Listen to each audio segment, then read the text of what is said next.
Okay, so today is Thursday, March 26th. We have a guest speaker coming in, probably like 6 or 6:30. We'll see when he gets here. Um, and last week we got the figure ground letter form assignment.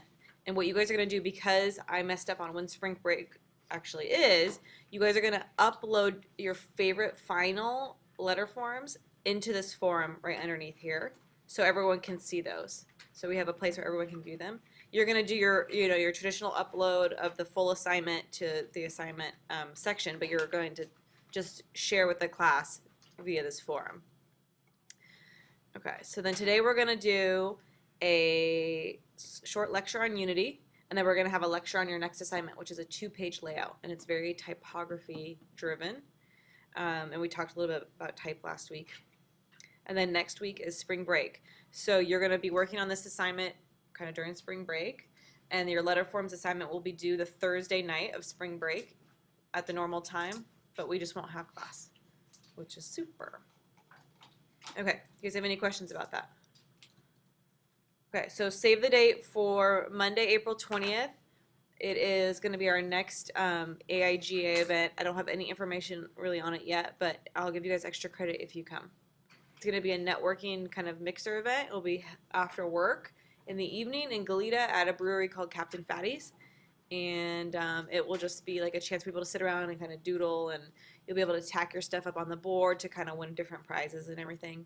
And it's all ages. So Liam, you can go. So for those of you who didn't come to the event that we had on that Saturday, I have some coasters for you guys that you can take a couple and share around the class. It's from the event. Tom, who's coming to speak, his company printed these. It's on a special kind of blotter paper that was donated by Neenah Paper. They're a paper foundry in the United States, and they basically produce a lot of different types of paper, and that's one of them. So you can order coaster paper and have it printed, and you can make your own coasters. So it's kind of cool. So you can take a couple, Liam. And air fresheners? Yes. Air freshener. Recommend a place where I could get stickers printed. Nice. I would go online. You could probably get nice stickers printed online for cheap. You can print them on your printer. But it's not like papery stickers kind of. Yeah, he wants like nice, shiny, cute stickers. Does he want vinyl stickers? No, probably not. Maybe not vinyl. He just wants like a paper, but like a super glossy, probably. I think you can get it. I think you can print them on your printer. Do you have a printer, Liam? You mean, have to get I pre- use like the post office ones. you have to get pre-die cut Oh, yeah. paper, that's all. If you wanted, you could print stickers relatively inexpensively. Like what's a good example? Like Vistaprint probably does stickers. Moo.com probably does stickers. Overnight Prints. You can get them for pretty cheap. So, did you make this or someone you know? Yeah. So the people who lectured, for those of you who came to the event, Rachel and what's his name from Type Ed, they designed it. They actually designed a whole selection of these. And then Tom, who's coming to lecture, he printed them. So overnightprints.com, Liam. Okay, cool. They make nice, inexpensive business cards. I've always liked how their business cards turn out. But you can probably get stickers. Let's see if they have it. That'll be cool to have a business card. Yeah, business cards are good. I don't know. Maybe these aren't very good stickers. Anyway, so look around online. You can find really nice quality stuff. Sure. Thank you. That's what I recommend. And the same to you guys, like if you're going to do business cards, just order them online. Because you can get like 100 business cards for like $10 or something really cheap to start. What is this?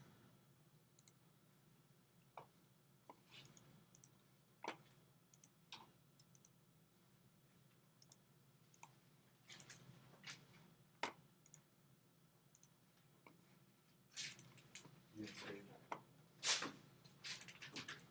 that. Okay, so let's talk a little bit about Unity. Because this is going to be important for your next assignment. Okay, everybody. Okay. Okay, who wants to take a stab at what they think unity is? Yeah, Liam. When everything is together. Okay, yeah. It's like a cohesion between elements in a design. So when you have all the elements that look like they belong together visually, and they kind of are aligned in the structure that makes sense, that's when you can think about unity. So sometimes, I don't know if we really talked about it in this class with you guys, but sometimes, you have different kinds of styles um, of elements in your design, and maybe it's not really bringing together that cohesion or that unity. So you need to learn how to organize visual elements to be a cohesive composition. You also need to learn how to create a common bond between them as well.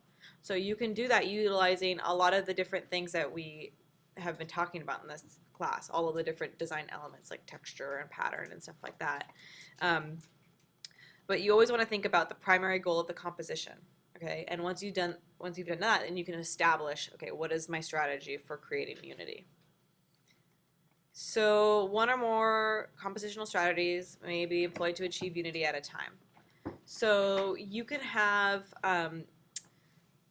you could utilize something like a grid in your piece, which is an underlying structure that will help you align all of your pieces in a way that they kind of flow together. So last week, or was it the week before, we talked about your poster, Riley, with Muhammad Ali. And we talked about how when you align stuff and you kind of create a structure with all the alignment, then you can have this better sense of unity. So when you create a grid, which is this underlying structure, and you're going to be creating a grid for your next assignment, then you're already automatically thinking about alignment, which is also on this list. Okay, so alignment is the positioning of the visual elements relative to one another, so their edges are basically lining up. Okay.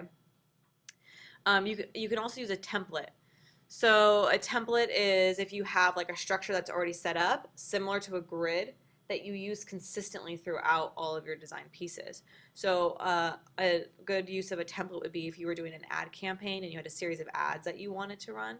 If you had a template that was already designed out and you knew headline went here, photo goes here, pull-out quote goes here, and the rest of the copy goes underneath, then you have that and you know it's going to work, and that will help create a sense of unity across your campaign through different pieces. I utilize templates a lot for work because we have consistency with flyers for patients between like either the Cancer Center or Sansom Clinic. So we'll have completely different types of flyer design, but they're always consistent. So when they are all on this rack together, they all look like they go together. Okay. Okay. So correspondence. In order for a composition to hold together visually, the designer needs to build in a degree of congruity, agreement among the visual elements in the composition, which is called correspondence. So you want your piece to have like a commonality between them, all of the different graphic elements that are there, okay, to pull together. And continuity, the handling of the design elements such as line, shape, texture, and color to create similarities of form can help establish correspondence in a composition, which is also called similarity. So if you have a bunch of illustration work and you have some of it's outlined and some of it's not, sometimes if you are consistent with how you do that, you have that similarity, it helps create more unity amongst the piece. Okay. So here's an example of something that was created utilizing a grid. So when you think of a grid, it's really just an underlying basic structure that's made up of different columns and sections.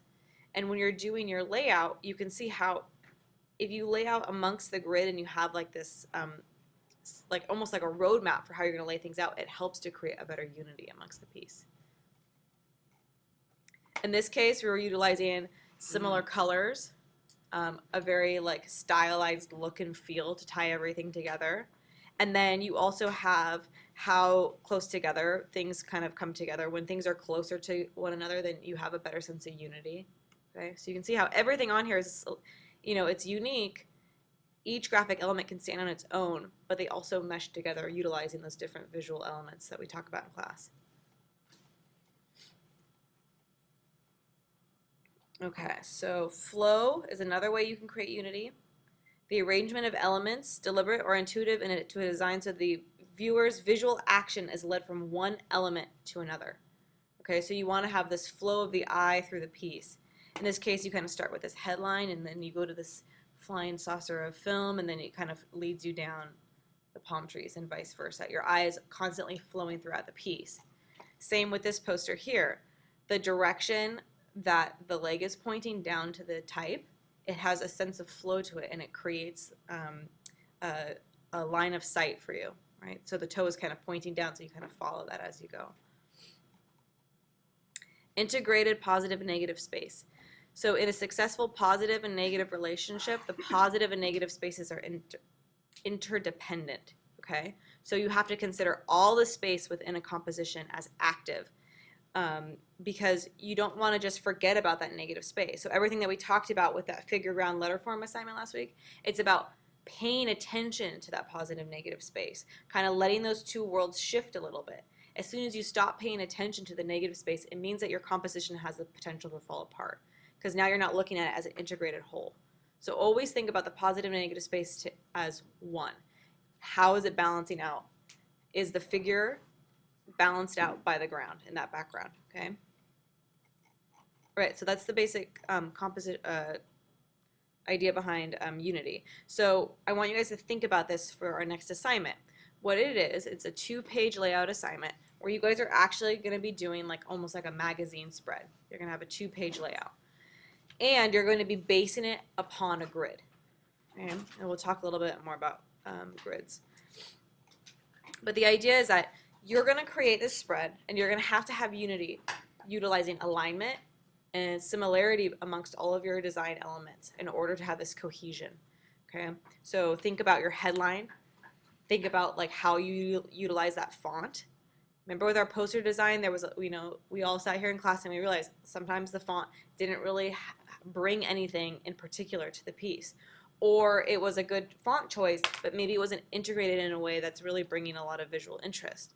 In this case, we're doing a magazine spread, and we're actually going to have you guys use a real story that you're going to pull from the internet or wherever you want to pull it from.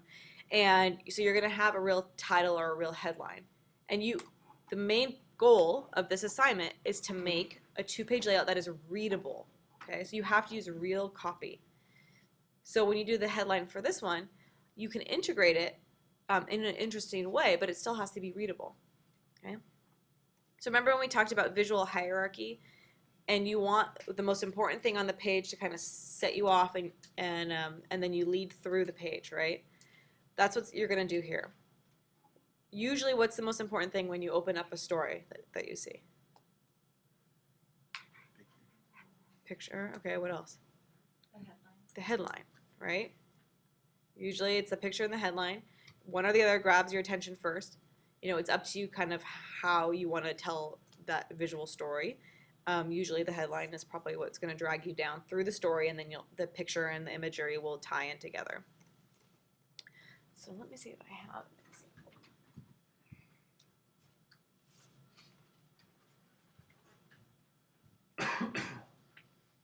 This isn't a really great example, but it will work. Okay, so you're going to start by trying to find grids that are hidden around you. Okay, so here's an example of a 2-page layout. You guys are going to be doing something that has more copy to it. Okay, this is not very copy heavy, it's very photo heavy, but it doesn't matter, because in any kind of printed publication that you find with a 2-page spread, you're going to try to find the underlying grid. So let me see if I can find you some.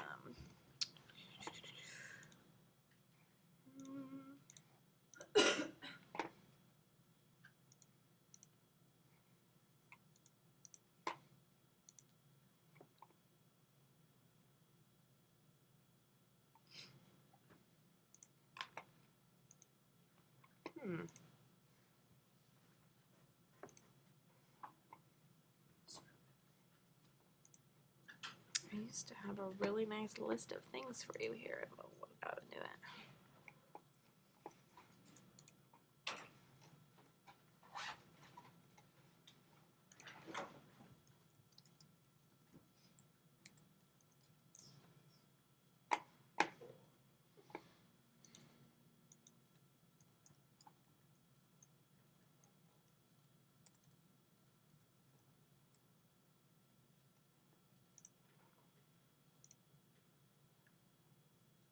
Okay, so here's some examples of a grid, so you guys have a visual as I'm talking.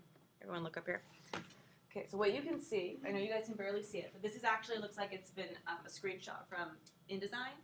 And what you can see is there's hidden underlying grid structure behind how this type is laid out. So in this case, we have columns that run vertical, and then we also have columns that run horizontal, right? And so the space is broken up into these different kind of grid structure. And you can have, in this case, per page, we have 5 different columns that run across the length of this page. And here, how things are broken up. I know it's going to seem kind of tricky, but technically you have the same amount. 5 different columns running through it, okay? But how it's utilized is that amongst those different grid structures, you can lay out your type in a flexible manner. Okay, so in this case, we have copy that runs through each of the different sections of the grid in each column. But when you come here, you actually have a type that's kind of spanning across 2 different columns. Okay, so this would be an example of a 5-column grid. Does that make sense? And here you have this whole thing is spanning across the 5 columns. Okay, and you can kind of pay attention to how it's broken up by looking at the whole page and then seeing how the type is broken up across it. So let's see, here's another one. Same thing. Yes, John? Dreamweaver allows layouts in this format now also. Oh, it does? Yes. That's cool. So here's another example of a grid. 1, 2, 3, 4, 5, 6, 7, 8 column grid. Okay? But amongst how the grid is laid out, you can span past just one. You don't have to put the headline in just one column. In this case, the headline is taking up 1, 2, 3, 4, 5 columns of your spread. This type here in the different, the body copy is broken up into 3. Okay? In between each of these different columns, you have a small amount of what's called the gutter, and it's basically like a margin space, right? So in between, you have a gutter space. I want you guys to always think about giving yourself more gutter space versus less gutter space, and to give yourself more margin space, which is the area around the type on the edge of the page, versus less.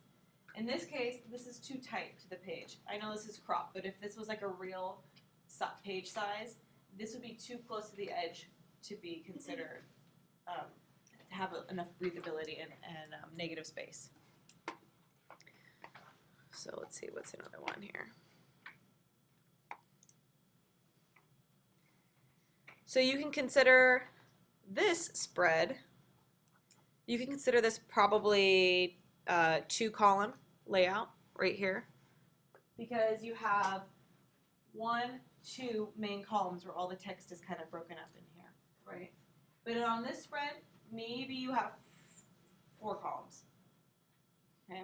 Because this final column here, they're using it as more white space, okay? But the idea is that you create this underlying structure and then you adhere to it. So it's up to you guys to choose how many grids you're gonna, how many column grids you're gonna want to create. You can give yourself something really simple to work with, like this, okay? We only have 4 grids, or maybe you just have 2. But what you're gonna do is you're gonna go through magazines and you're gonna actually start marking up grids as you see them hidden in the spread. So you're gonna take a pen.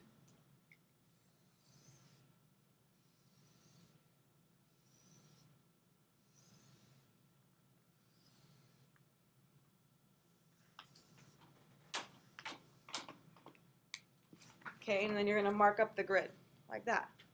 You're gonna scan this and you're going to put this into your final document. Okay, this is the process that you're gonna start with. It's starting to see where the grids lie. And you can see that even though there's not that much copy here, everything kind of aligns nicely in this page because of this underlying grid structure. So the headline is technically taking up 3 column spaces. You see that, how it's spanned across? And then you have these individual sections in the columns where they're just talking about different products, right? So you can do whatever you want in terms of the layout if you are doing it in a way that is utilizing Unity, okay? But it's also making sure that it's readable, because that's the underlying most important part of doing a kind of two-page layout, is that you're trying to get it to be readable. So whoever's looking at your design, they're actually reading what's in there. You can make it cool, but make it readable, okay? So you're gonna go through and you're gonna find a bunch of those and you're gonna literally just mark it up. You can use a ruler and a Sharpie. Some people will take a picture of the magazine spread or just scan it, and then they'll mark it utilizing like InDesign or something. They'll just draw little lines. So it's up to you what you want to do. I always like pen on paper. So you're going to do some grid research, and then based upon that grid research, then you're going to start to play around with creating grid thumbnails.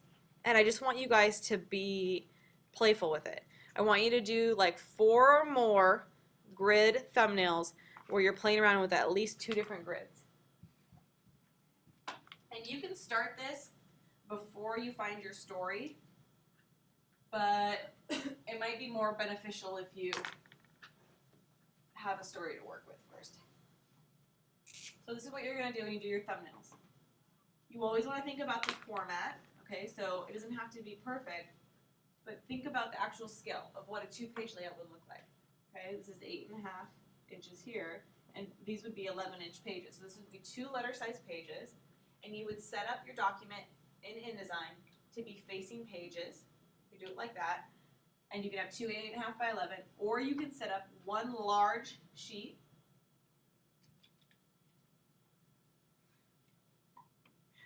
Excuse me. I was like, wait a minute, that doesn't make any sense. Or you can set up 1 large sheet to be, what is that? 17 inches. Okay? And then you can pull down guidelines and mark it up. So when you're doing your thumbnails, make sure your format is set up to how it would look like as an actual spread. And then start playing with a grid. So maybe I want to do a 3-column grid. So each page has 3 columns. And then start thinking about how you can play around with your headline. You know, you can do the traditional route. Maybe the headline kind of comes across here. And maybe you want to play around with having your text span all 3 columns. Right? Or maybe you do one where your headline takes up the entire 3, and you actually have your story in kind of broken up in each column. Right? Maybe we do 4-column grid, and maybe your headline spans 3, and your story spans, you have like a little first opening paragraph there, and then you start to play around with how your story's laid out. Maybe you have a big, huge image that spans like all 4 columns, and you have the remainder of your copy in 3. Okay? But you want to make sure it's balanced. So that's why when you're playing around doing your thumbnails, you always want to think about how it's balanced. If you have a super heavy, ginormous headline that's utilizing a lot of typography, so maybe you have a really bold typographic headline, and it's a really bold font here, okay? Maybe you have a really light amount of text on this page, and then you fill out the rest with all your other copy over there. So then you have the weight of this is balancing with the weight of that text. Or maybe you want to utilize a huge photo that spans across the entire 2-page. So pull that in, and then play around with having maybe your headline in the photo, okay? It's up to you. But when you start to sketch out these different grids, it will start to give you an idea of how you want to lay things out. Okay? So that's the first part of the process. So you're going to play around with the grids. What I recommend for your story that you pick is that you choose like a short story, like a myth or a fable, something along those lines. Sometimes people actually write their own story, or they have one that they've had on hand for a while, or like they want to do something that's more of like an article, and so maybe it's like a food article that they want to use. You guys can pull these from the web, or you can pull your own story. It's up to you. But my recommendation is when you pull it from the web and you cut and paste it into like a little like text or notepad or text edit. You guys know that? And then you paste it in there, recopy it so you get rid of all that little gobbledygook formatting that's hidden in the back, right? And then you paste it into InDesign. You want it to kind of fill up one page only and give yourself the other page so then you have wiggle room with how you lay things out and you have enough space for photos and playing around with type and playing around with things called pull-out quotes. Okay? Does that make sense? So I want you guys to pick a story. That's going to be one of the most challenging parts. Is finding a story that you guys want to design for and making sure it's not too long or too short. Okay? Then, after you've done your roughs for your grids, you have to start thinking about concepts for original imagery. So I'm asking you guys to create your own original imagery for this. Okay? So you can choose photography. You can go out and you can take pictures. You can do your own illustration. Maybe you only do a super typographically driven spread where you don't actually have any images, but you're utilizing font and pull-out quotes and color and shape. You can definitely do that. And I'll show you guys some examples of student work. And then think about interesting ways to utilize and approach your headline and the pull-out quotes. Do you guys know what pull-out quotes are? So a pull-out quote is, this isn't a good example, but a pull-out quote would be when you have like a little short quote or a little box of information kind of broken out from the story. So sometimes you'll see like in like a Vogue magazine or something, there'll be like a big quote like right in the center of the column, and that will be a pull-out quote. It was like a quote that a celebrity said, and you've pulled it out and you've utilized it to highlight something in that story. Okay, so think about creative ways that you want to utilize that. Look at magazines, look at printed publications, look at publications online and see how they do it. Look at annual reports and just kind of get an idea of how you can be creative with doing that.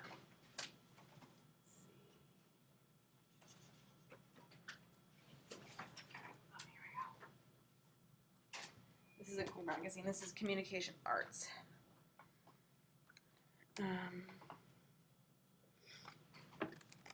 guys should look at this one. So here's an interesting way that the headline's been utilized, right? And they have all the photos laid out on the side, and then they have like footer information here. Okay. Let's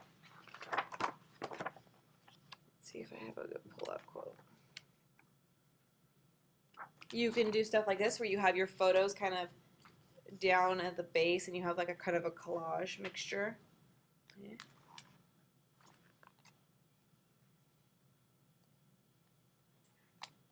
You can have a photo tucked into your body copy, like that.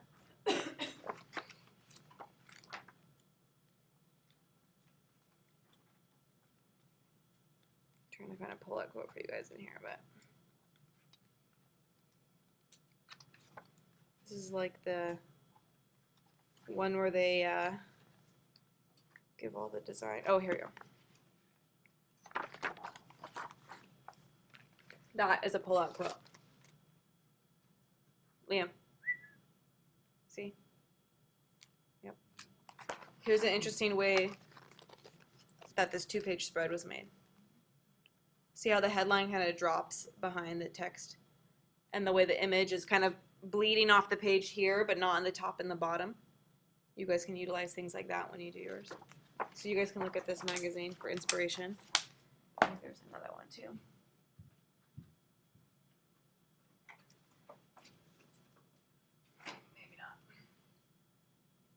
But this is cool. So I'll leave these up here for you guys to look at. So you're going to sketch all these different ideas out in your sketchbook before you start doing your layout. And then you're going to have to actually create all of the graphics to, highlight your story. So if you're going to do illustration, after you kind of sketched out the ideas, you need to go and you need to create it. Or if you're going to go take photographs, you need to do that. If you want to utilize photographs that you've already taken, you can definitely do that. But what I don't want you guys doing is pulling stuff from the internet and just replicating it. I want you guys to think, big time original with this one, okay? All right, so for your digital process, you have to do 4+ digital revisions experimenting with the different layouts, the different grid structures that you kind of are mapping out, and playing around with the design elements and principles. Okay? So 4 different revisions. And trust me, you'll probably end up doing more than 4 because it's tricky to get into the swing of it. Okay? So make sure you're taking screen captures of your revisions as you're working. And then at the very end, you're going to have your final spread with the 2 different pages. And when you export it out and you append it to the end of your document, you need to make sure it's all in one line. Sometimes it gets broken up where it's 2 pages. I don't want that. I want it all in one. So you have to figure out how you're going to do that. And then you're going to have your design narration per usual and your evaluation checklist. Okay? And then you're going to come to class, prepare to talk about what the grid structure is that you have in your piece, why you chose it, and what decisions did you make related to your grid. So once you've decided, okay, I'm going to do a 2-column grid, I'm going to do a 4-column grid, I'm going to do an 8-column grid, how did you start to figure out how you wanted to do it? So let's do some of this. Okay, this is some student examples. A monstrous 2-page layout. So this student took pictures of magazine spreads and then marked the grid. Okay. As you guys mark your grid, I also want you to say this is a 4-column grid. I want you to kind of make some notations in your design narration or like in the notes next to your grid markups. Then the student decided, okay, they found their story, and then they wanted to do, these little monsters. So did original illustrations and scanned them in and brought them in and like did kind of, created them in Illustrator. Here are the different thumbnail sketches that they did utilizing grid. You can see they messed around with how the headline would be, how the columns were set up. And they're already thinking about the gutter and the margins. Okay, they're thinking about how much space around everything. And then they decided to go with the 2-column grid. 1, 2, 1, 2. Okay. Then they played around with how they wanted to place all their stuff. I'm going to show you guys some tricks when we get a little bit more into this. But this is called a text wrap. This is when the text is actually wrapping around the graphic, and you can set that to the graphic, so then the text will always wrap around it. And there's different ways you can do it. You can have it kind of wrap around the contour, or you can have it do just the square around the bounding box. Okay? So they found like a font that was very monster related. It looks like from the movie Monsters, Inc., right? And then they have these interesting little graphics that they can play around with. Okay. Here they integrated a pull-out quote with a really big monster. So think about proportion and scale. Don't be afraid to do something really large. It's fun. Again, pull-out quote. Did like a little sub-head paragraph here where you're kind of starting to draw, get the reader drawn in. And this one, they started to pull the copy into like all 4 columns, back to the 2-column, and this is their final piece. Okay, so you're going to have a bunch of different options, and I want you guys to print as many of your options as you can when you come to class. I had a student a couple semesters ago. She couldn't decide on which one she liked, and she brought in 3 different ones, and everyone was like, no, none of them are working. You need a combination. And so we sat down as a class, we figured out what combination of all the different elements would come together to make it work. Okay?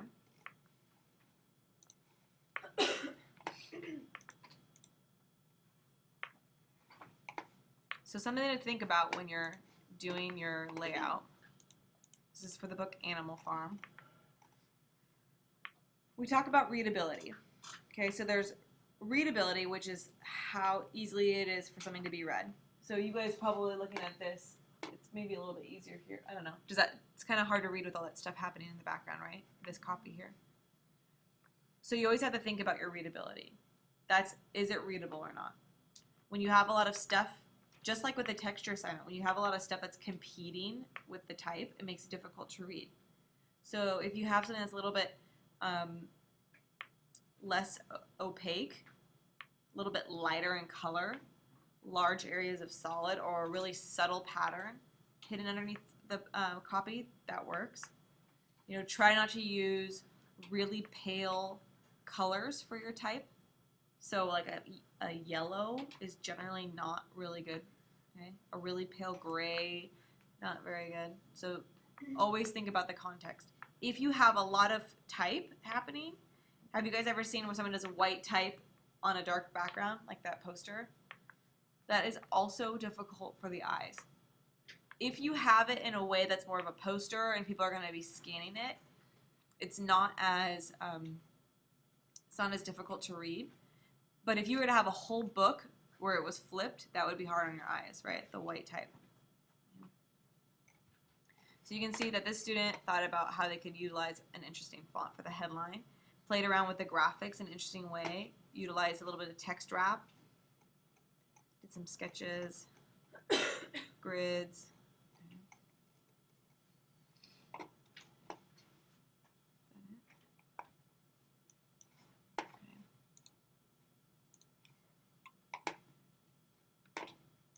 Okay, so here's an example in which no illustrations were used. Okay, some grid markups, sketches. They knew they wanted to do something about color. Color do's and don'ts. They're sketching out all these different ideas, playing around with how they want to use the headline. Then they bring it into InDesign and start working. And you can see in this case, they didn't use any actual like hand-drawn illustrations or anything like that. They're just utilizing the shape tools in InDesign. And they're utilizing color, okay, and font.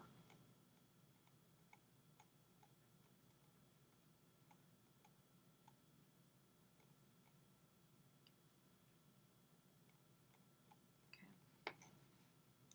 And here's another one.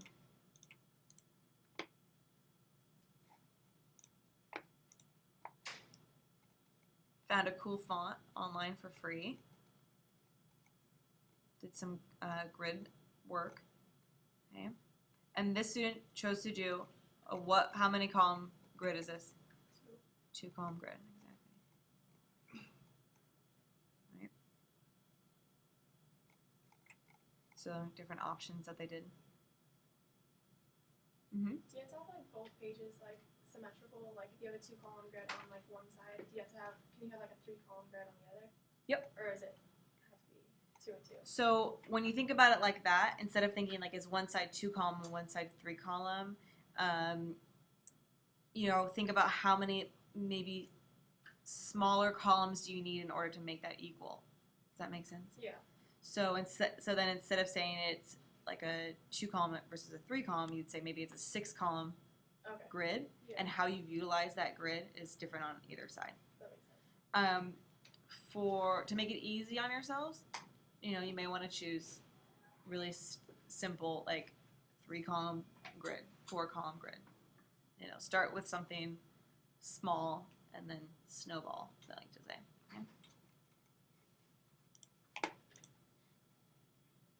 Okay. So the other thing you have to consider is how the graphics tie in to your story. In this case, this story here is called Blue Like Me. Okay, so how was this utilized? You know, how was these graphics utilized to add to the story? Okay, so when someone's depressed, you know, you think about something being like all in their head, right? You think about dark colors. You think about kind of like a dark place. So that's kind of how this person is utilizing the graphics for the story.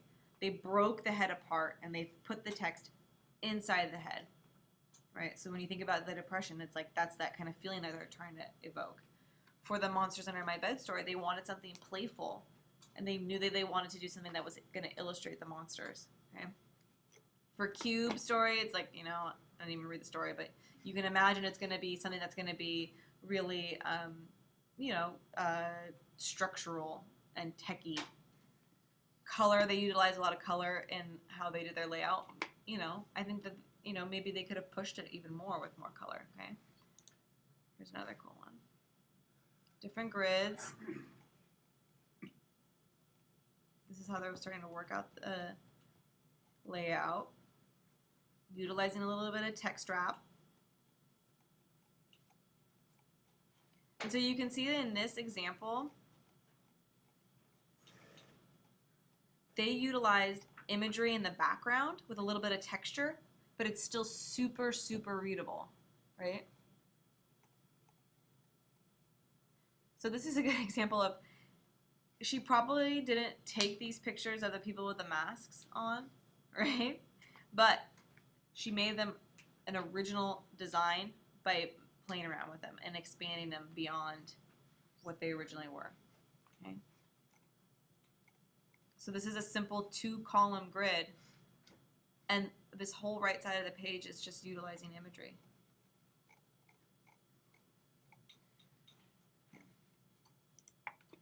Right, so any other questions about that right now?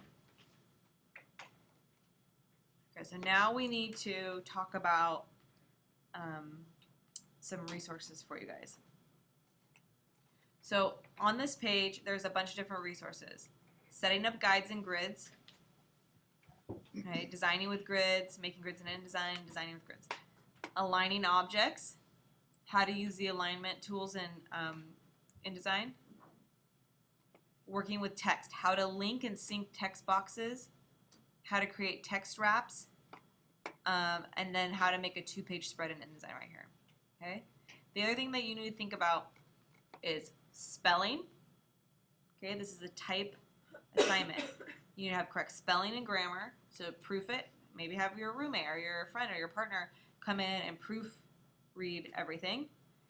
And then you need to make sure that you have consistency amongst how you have your type size and your leading, which is the space in between your lines of text and all that kind of stuff. So I know you guys don't particularly love when I do this, but I'm going to show you guys kind of how to start this process and how to work with those different things that I just talked about, okay? Because I need you guys to know how to do this. Otherwise, it's going to be painful when we do our critique. Okay, so let me get this launched.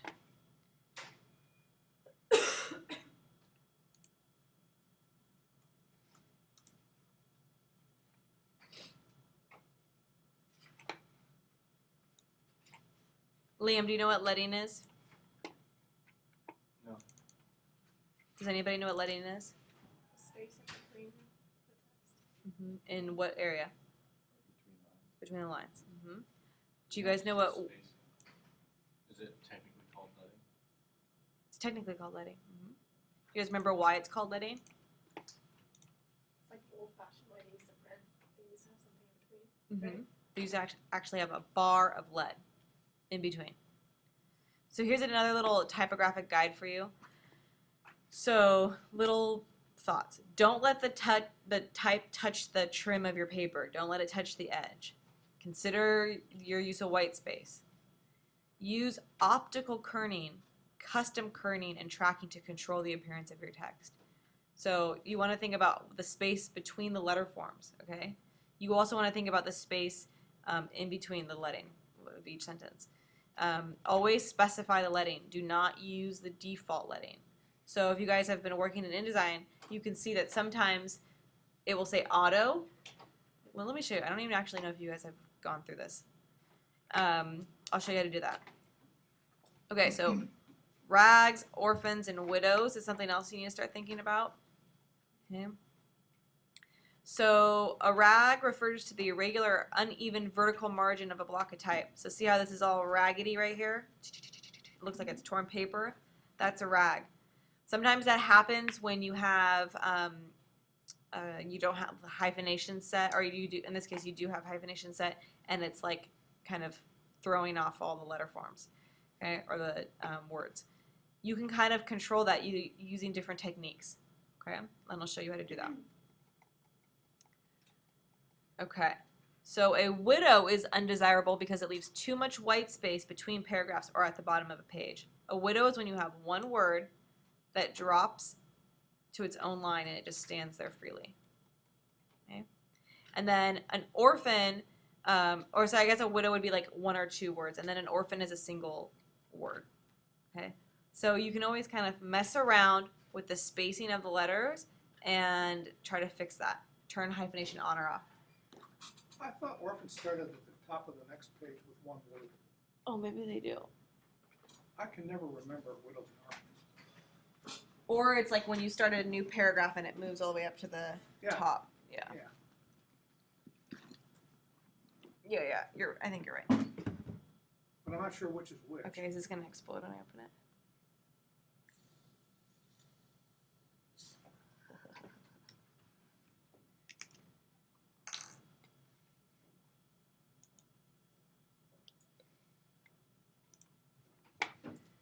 Okay. So what I want you guys to do is if you have questions, you say stop, wait, do that again. Because I'm just going to blow through this. Ready? Liam, are you ready? Yeah. You ready? Yeah. Ready. Ready. All right. So file, new document. You have the option to do facing pages or not. Okay? In this case, I'm going to do facing pages so you guys can see what it is that looks like. Okay? 8.5 by 11. You can set columns already when you do your page. So right in here, you can go ahead and do that. I'm not going to do it like that because I want to show you other ways to do it. And then you can look at your margins. I'm going to go ahead and keep it a 1/2 inch margin because I want to have some breathability happening and see what goes on. Okay? I'm going to hit OK.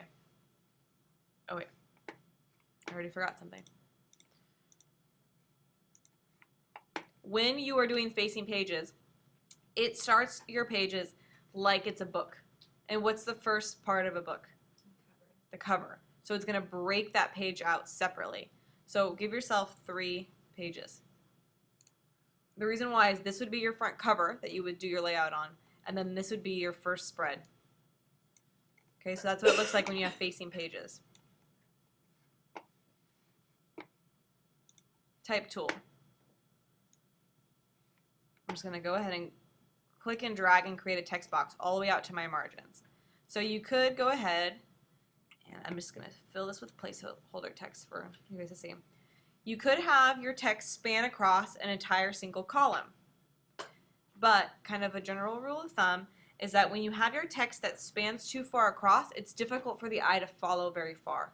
So that's why you see in like a book size, like a little book, you tend to see, you know, it span across. But when you have a larger page, like in a magazine, you tend to see more columns.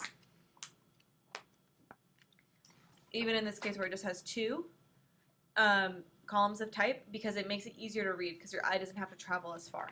Okay? So let's kind of play around with some columns. How many columns do we want in this? 3. Okay, different options. You can do Command B. This gives you text frame options. You can also find them up here under type. Command B allows you to set the number of columns right in here. So let's do 3. It also allows you to adjust the gutter in between each column. So let's give this a little bit more. Let's do a little preview so you can see what's happening. So as you're working, you can change it. In text frame options, you also have the ability to adjust the inset spacing, which is how much space, like extra space you have around the text in the text box. So watch what happens when I adjust this. This drops this down, so you get a little bit more inset spacing. We don't necessarily need that. You can also align how the text aligns in the text box. If you want it to align to the top, center, bottom, okay? And then you can also justify. Do you guys know what justified text is? Do you want to explain it? Oh, where it goes to the edge of both the left and the right side, so there's like extra space between the words to make it all. Exactly. So right now, I'm going to do Shift Control End. See if it works here. Maybe it's not going to work. I don't know. Triple click. So right now, we have this text aligned left. That means it's all aligning to the left side of the column. Okay? You can have it centered, which means it centers it down the column, and align right to the right side. when we're normally working with large amounts of copy, we always kind of like do aligned left, or a lot of people like to do justified. And justified spreads it out across. So the sentence touches at the very beginning and the very end of that, kind of like fits into that column. So the column has type that runs all the way up and down the sides. The problem with justification is that you oftentimes get stuck with what are called rivers, okay? And a river would be when you have white space that kind of runs through sections of your words, because you're kind of giving this unequal spacing in between the words. So can you kind of see, right, how like a little river is running through here of white space?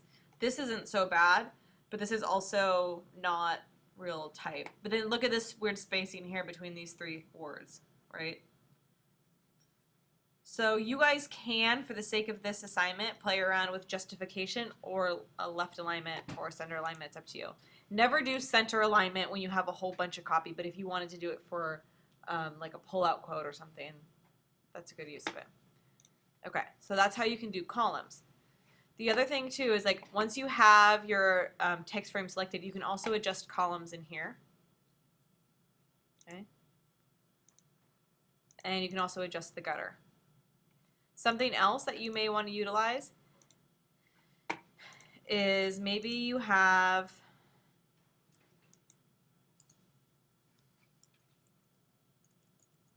a section where you have like a bunch of different little, like a little list, and you don't want them to be all in one line right down the center. Maybe you want to have just that section span an extra column. So what you can do here is you go to this area all the way to the right. Let's see if I can grab this. This drop-down menu, and you go span columns. And then you can select span columns, and you can decide how many you want. So in this case, we're going to span 2 columns. I'm going to hit preview. Why isn't it working? Oh, you want to know why? Because I don't have this as. Wait, no, that's not right. Span 2. Because you only have one column. No. What did I do wrong? Oh, okay. Wait, I'm doing it opposite, that's why. If this was 2 columns, and we wanted this list to span, right? I don't know, now I'm confusing myself. I use it all the time. Just want that text and then. Okay, so I can span all.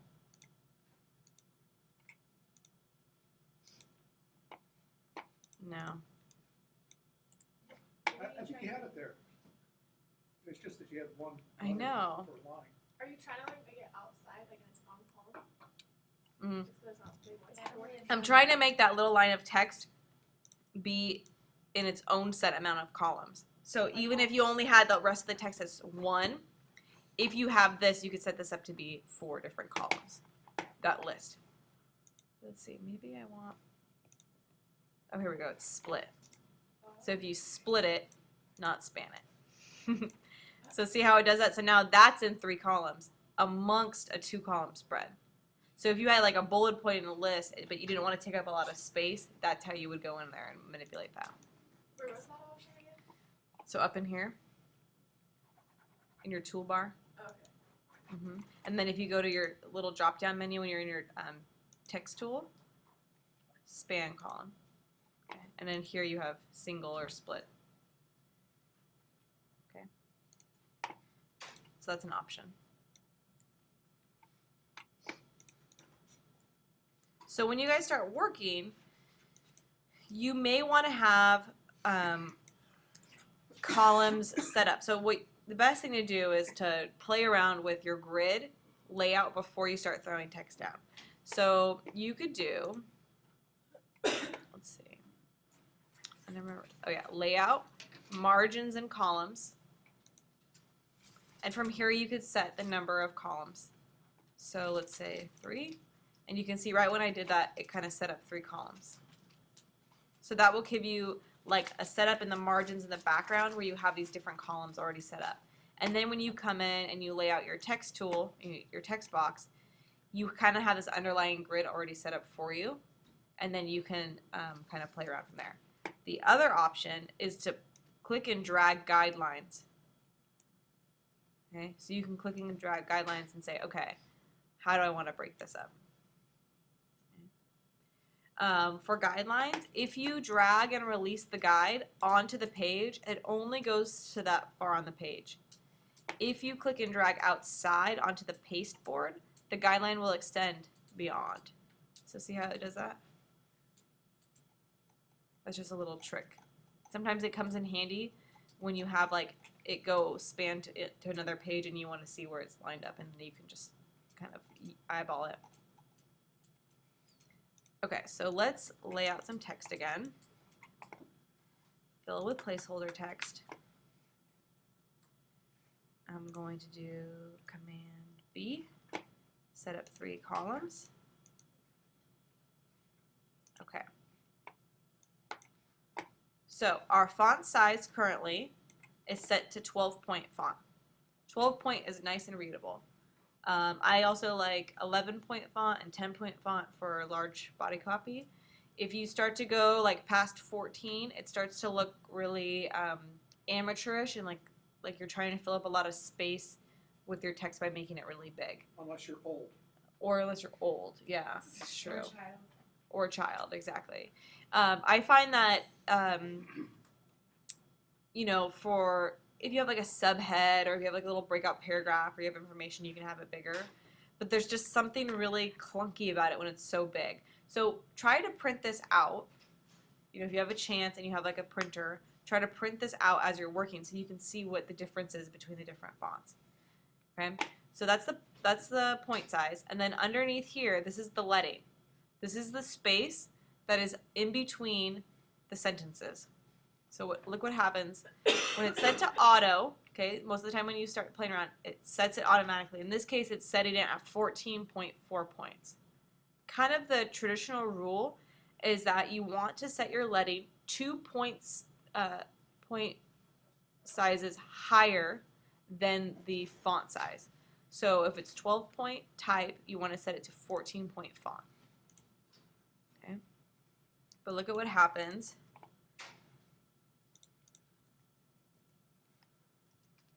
when I increase this. That's 60-point. That's 18-point. And then what happens when we get smaller? Here's 10-point font. It's too close. It's not good. It's hard to read. So letting that's too close or too far away makes it difficult to read. And we want readability. Okay, so that's point size, or letting.